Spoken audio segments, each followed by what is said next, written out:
Good morning అందరికీ. ఈరోజు చెప్పాలంటే అసలు నేను యూట్యూబ్ స్టార్ట్ చేశానండి. 3 years అయిపోయింది నేను స్టార్ట్ చేసి, కానీ కంటిన్యూ చేయలేదు. ఛానల్ వదిలేశాను సపోర్ట్ లేకపోవడం వల్ల. సో అప్పుడు నేను స్టార్ట్ చేసినప్పుడే అనుకున్నాను ఏంటంటే మా ఇంట్లో విషయాలు, మా హ్యాపీనెస్ ఏవైతే ఉన్నాయో అవన్నీ షేర్ చేసుకుంటామని. కానీ ఇలాంటిది ఒక రోజు వస్తుంది, నేను నా ఛానల్లో ఇలాంటి వీడియోస్ కూడా వేస్తానని ఎప్పుడూ నేను కల్లో కూడా అనుకోలేదండి. యాక్చువల్గా ఈరోజు మా నాన్న చనిపోయిన రోజు అండి. ఇవాళకి మా నాన్న చనిపోయి 3 సంవత్సరాలు అయిపోయింది. అమ్మాళ్ళ ఇంటికి వచ్చామండి.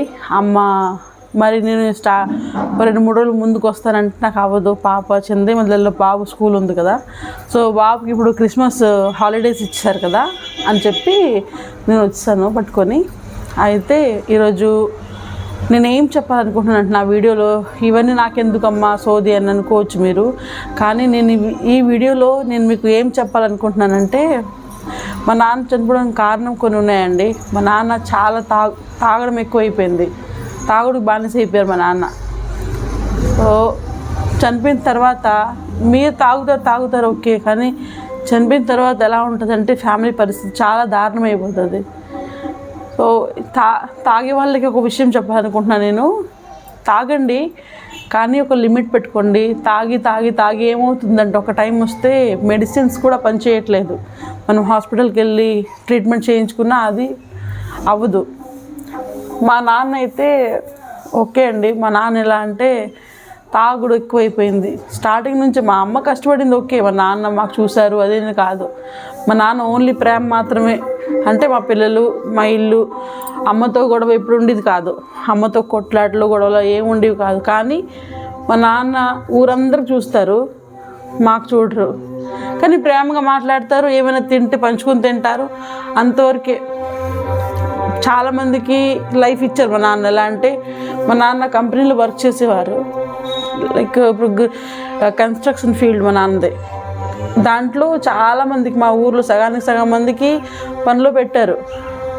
కానీ మా నాన్న మంచి జాబ్ ఎప్పుడైతే వచ్చిందో దాన్ని వదిలేసి తిరుగుడు, ఫ్రెండ్షిప్ అవే.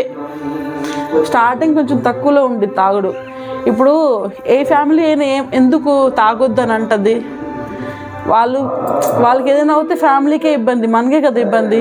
కానీ అప్పుడు వాళ్ళకి ఏమనిపిస్తుంది అంటే వీళ్ళు నాకు తాగనివ్వట్లేదు అని చెప్పి పెద్ద శత్రువులు మనమే అయిపోతాం, ఇంటి వాళ్ళమే.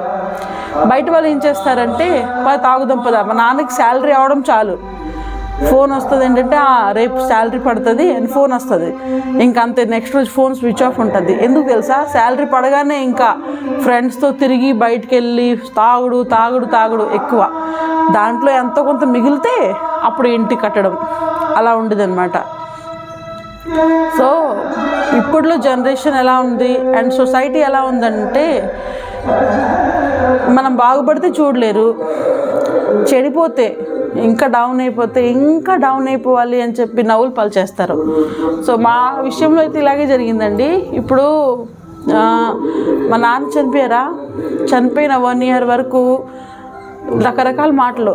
కొంతమంది ఉంటారండి ఎలా అంటే వాళ్ళ ఇంట్లో ఏం జరుగుతుందా ఆ విషయాలు పక్కన పెడితే పక్కన పెట్టేసి వేరే వాళ్ళ విషయాలు ఏముందా దాంట్లోనే ఎక్కువ ఇంట్రెస్ట్ ఉంటుంది వాళ్ళకి. దాని గురించి బయట మీటింగ్లు చేసుకోవడం, బయటకు వెళ్తే సూటిపట్టి మాట్లాడడము. మా అమ్మకైతే 1 year పట్టింది ఇవన్నిట్లో నుంచి బయటికి రాలేకపోయింది.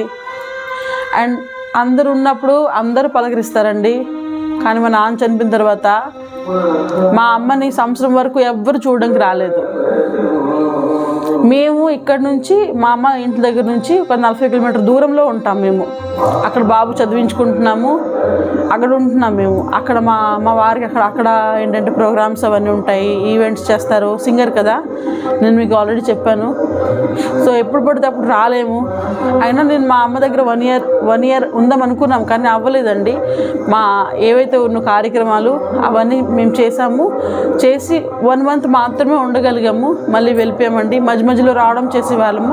కానీ మా అమ్మ 1 year వరకు ఒక్కదే అసలు లేకపోయింది. మా తమ్ముడు ఆ టైంలో ఇండియాలో లేడండి, కువైట్లో ఉండేవాడు. మళ్ళీ మా నాన్న చనిపోయి సంవత్సరం తర్వాత మా తమ్ముడు వచ్చాడు. నేను మీ అందరికీ చేతులు దండం పెట్టి చెప్తానండి, ఎవరైతే తాగుతున్నారో కొంచెం తాగితే అది మెడిసిన్లా పనిచేస్తుంది. అది ఎక్కువ తాగితే ఏమవుతుంది చెప్పండి, మీకే హెల్త్ పాడవుతుంది. మీరు వెళ్ళిపోతారు ఓకే, కానీ ఆ తర్వాత ఫ్యామిలీ రోడ్ పాలైపోతుంది. చాలా అసలు చెప్పలేనండి నేను మీకు. మేము చాలా ఫేస్ చేసాము. అండ్ ప్రతి పిల్లల లైఫ్లో నాన్న ఎలాంటి వాడైనా సరే నాన్న ఉండడం చాలా ఇంపార్టెంట్. మేము దాన్ని చాలా మిస్ అవుతున్నాము. కానీ లాస్ట్ టైంలో ఎలా అయిపోయిందంటే, మా నాన్న చనిపోయిన ఒక సంవత్సరం 2 సంవత్సరం వరకు మేము మా నాన్నకి షుగర్ ఎక్కువైపోయింది, దానివల్ల హాస్పిటల్లో చూపిస్తే ఇంకా తాగొద్దు అని చెప్పారు. కానీ మా నాన్న అలవాటు అయిపోయారు కదా, వదులుకోలేకపోతున్నారు. దానికి మేము ఎక్కువగా అడ్డుపడడం వల్ల మేమే శత్రువుల్లా మారిపోయామండి. నేనంటే చాలా ఇష్టం మా నాన్నకి, చాలా అంటే చాలా.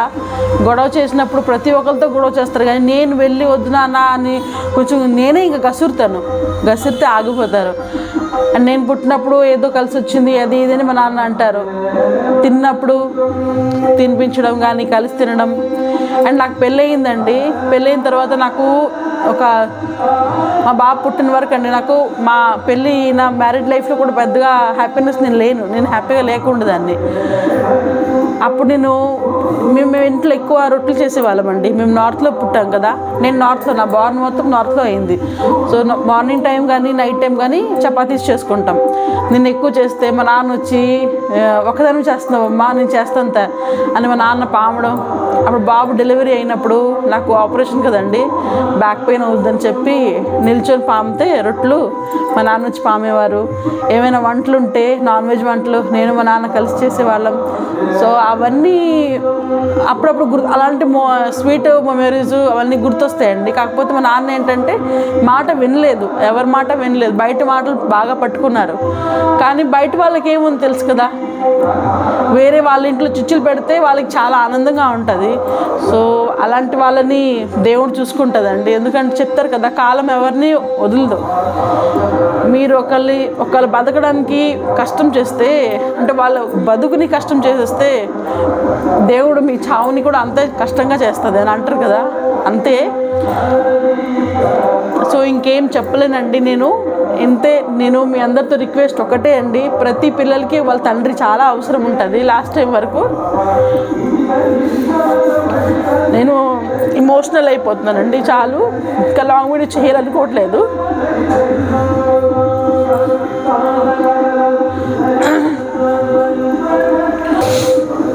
కానీ మనం దాంట్లోనే ఉండిపోతే కాదు కదా, అవన్నీ మన పాస్ట్ అయిపోయింది, దాన్ని మనం మర్చిపోయి మూవ్ ఆన్ అయిపోవాలి, లేకపోతే మనం బ్రతకలేము. మనకి ఒక ఫ్యామిలీ ఉంది. అండ్ నేను కూడా మా అమ్మకి చెప్పాను, మేము కూడా ఇంకా అన్నీ వదిలేసే అమ్మ, మా తమ్ముడు ఒక్కడు ఉన్నాడండి, ఇంకా వాళ్ళ లైఫ్ మనం చూసుకోవాలి అని చెప్తే కొంచెం మా అమ్మ ధైర్యంగా ఉంటుంది. అయినా మా నాన్న కూడా మా అమ్మ యాజ్ అ సింగిల్ మదర్ లాగే కష్టపడి మాకు పెంచింది. ప్రతి ఒక్క ఫ్యామిలీకి చెప్తానండి, వేరే వాళ్ళ గురించి చూడకండి. ఎందుకంటే వేరే వాళ్ళు ఏంటంటే వాళ్ళ విషయాలు వదిలేసి మనలో పెద్దగా ఇంటర్ఫియర్ అయ్యి మన లైఫ్ని వాళ్ళు ఇంకా చాలా వరకు మీరు ఏంటంటే సీక్రెట్గా ఉంచుకోండి. మేమేమైపోయామంటే స్టార్టింగ్లోనే అంత బయటపడిపోయాము ప్రతి ఒక్క విషయం. దానివల్ల వాళ్ళకి మాట్లాడడానికి చాలా ఛాన్స్ దొరికిపోయింది. సో దయచేసి నా మాటలు ఇంకా నాకు ఇది నేను మాట్లాడుతున్నా నాకే తెలియట్లేదండి, ఎక్కడ ఎండ్ చేస్తున్నాను, ఎక్కడ స్టార్ట్ చేస్తున్నాను అనేది. నేను ఒక్కటే చెప్తాను అనుకుంటున్నాను, నా మాటలు నా ఫీలింగ్స్ అన్నీ మీకు అర్థమవుతుంటుందని నేను అనుకుంటున్నాను. దయచేసి తాగడం వల్ల ఏం రాదండి. ఒకటి ఏంటంటే అందరికీ ఫ్యాషన్ అయిపోయింది ఏంటంటే, హ్యాపీనెస్ వచ్చిందా పార్టీ చేసుకుందాం, పార్టీలో ఇంకేం ఉండదు, తాగుడు ఉంటుంది. ఏమైనా విన్ అయ్యామా, ఎక్కడైనా దొరికిందా పార్టీ చేసుకుందాం, తాగుదాం. ఆ తాగి ఒక రోజుకి మీరు ఆ తాగుడికి బ్యాలెన్స్ అయిపోతారు. ఫ్యామిలీ లేకపోయినా పర్లేదు, కానీ ఆ తాగుడు మాత్రం ఉండాలి. ఇల్లు అమ్మేద్దాం, అన్నీ కానీ తాగుడు ఉండాలి. తాగి ఒక స్టేజ్ వచ్చినప్పటికీ మీ ఒంట్లో ఏం ఉండదు, ఏ పార్ట్స్ ఉండదు. సో దయచేసి నా మాట మీరు అర్థం చేసుకుంటున్నారు అనుకుంటాను. తాగుడు మాత్రం తగ్గించేసేయండి, ఫ్యామిలీకి ఇంపార్టెంట్ ఇవ్వండి. చాలా చిన్న లైఫ్ అండి మనకి. ఇప్పుడు మా నాన్న లేరు కదా, ఇప్పుడు మేము ఎంత అనుకున్నా ఏమనుకున్నా మా నాన్న రిటర్న్ రారు. సో ఉన్నప్పుడే ఫ్యామిలీతో హ్యాపీగా ఉండాలండి. అంతే. ఇంకా నా వీడియో మీకు నచ్చి ఉంటుందని అనుకుంటున్నాను. ప్లీజ్ ఈ వీడియోని చాలా అంటే ధ్యానంగా చూడండి, వినండి, అర్థం చేసుకోండి. ఓకే అండి, బాయ్ బాయ్ అండి. నేను ఇంకా మాట్లాడితే నేను ఇంకా ఏడుస్తాను.